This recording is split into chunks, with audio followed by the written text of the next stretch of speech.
Откако на минатото рочиште обвинителството изведе и презентираше материјални докази кои се однесуваа на извештаите од обдукцијата од Институтот за судска медицина во врска со пожарот во Пулс, одбраната на дел од обвинетите поднеле приговор на вештиот наод и мислење од страна на судска медицина.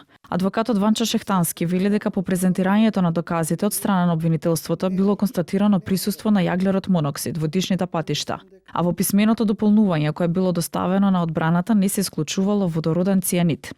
Одбраната очекува од обвинителството да ги прибави сите медицински отпусни листи за сите 179 лекувани надвор од Македонија и да се утврди од што е настаната насилната смрт кај починатите, за кој хемиски елемент се работи.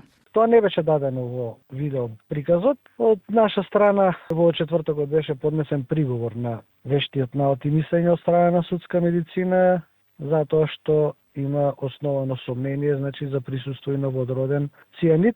И во контекст на тоа побаравме дополнително обвинителството од сите 179 пациенти кои што се лечени во медицински центри во Европа да биде прибавена медицинската документација, тоа се отпусните листи, за да се спореди и да се утврди вистинското присуство во телата и на преживеаните и на починатите на хемиските супстанци, затоа што основано се сомневаме во присуство на водороден цијанид.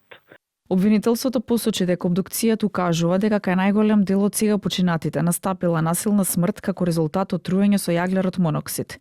Кај неколку од починатите, според обдукцијското мислење, смртта настанала од задушување од притисок врз градниот кош, како резултат на недостиг на воздух и кислород во околната средина. Додека пак маршот за ангелите кој се случува секоја сабота во Кочани, со порака правда мора да има, денеска не се реализираше поради престојниот проложен викенд, но од Сдруженијето 16 март 2025 најавија дека следната сабота продолжуваат со маршот. Судењето за пожарот во кочанската дискотека Пулс продолжува во понеделник, а судскиот процес го води судиката Дијана Груевска-Илиевска.